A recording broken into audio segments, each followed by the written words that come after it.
మీ పేరులో బాల తెరిసా అని ఉంది. తెరిసా అనేది మీ అమ్మా నాన్న పెట్టారా, లేదు మీరు ఈ సామాజిక రంగంలోకి వచ్చాక ఆ తెరిసా అని మీరు పెట్టుకుంటారు ఆ పేరు?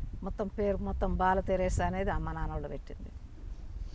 మీ సొంత గ్రామం ఎక్కడ మేడం? సొంత గ్రామం ఎక్కడ చదివారు అసలు? ఓకే, మా సొంత గ్రామం వర్ధనపేట మండలంలో రెడ్డిపాలెం అనేది. మేడం అక్కడే పుట్టి అక్కడనే హై స్కూల్ వరకు చదివాను.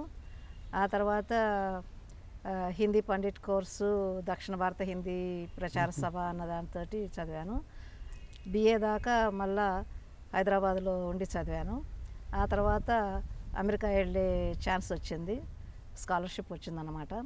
అందుకని అక్కడ యూనివర్సిటీ రోడ్ ఐలాండ్ అనే దాంట్లో సాల్వెరెజినా యూనివర్సిటీ అనే దాంట్లో 4 years అంటే ఇక్కడ పండిట్ కోర్సు బిఏ ఇక్కడ ఉన్నా కూడా ఇంకొక బిఏ మ్యాథమెటిక్స్లో చేయాలి. మా నాన్నకి లెక్కలంటే చాలా ఇష్టం అన్నమాట. ఎప్పుడు నన్ను అంటూ ఉంటారనమాట, లెక్కల్లో నేను చాలా బాగా ఉంటానని.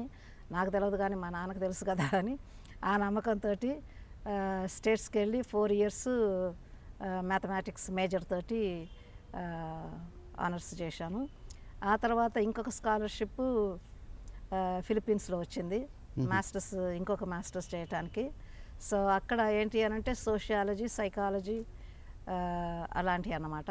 అది ప్రత్యేకమైన కోర్సు. ఆ యూనివర్సిటీలో ప్రత్యేకంగా ఇంటర్నేషనల్ స్టూడెంట్స్ కానీ ఇచ్చారు. 36 దేశాల నుండి మేము ఒక 100 మందిమి ఒకటే క్లాసు. 1 year ఇంటెన్సివ్, పొద్దున 8 o'clock నుండి సాయంత్రం 10 గంటల వరకు కూడా 36 దేశాల వాళ్ళు 100 మంది మేము. మన దేశం నుండి 2 ఎన్నుకున్నారు, నన్ను ఇంకొకరిని కూడా ఎన్నుకున్నారు. సో అట్లా 1 సంవత్సరం అట్లా చేశామన్నమాట. మీ నాన్నగారు మీకు లెక్కల్లో చాలా బాగా ఇంటెలిజెంట్ అని, మీరు లెక్కల్లో బాగా రాణించాలనే ఉద్దేశంతో, ఒక మ్యాథ్స్ సైంటిస్ట్ కావాలనే ఉద్దేశంతో ఆ వైపు ఏమైనా అడుగులు ఇచ్చారా?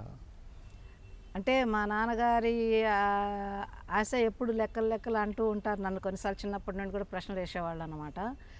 సో దాని నుండి అది చదవబుద్ధి అయింది, చదివాను, మంచిగానే సంతోషంగా ఉంది అది.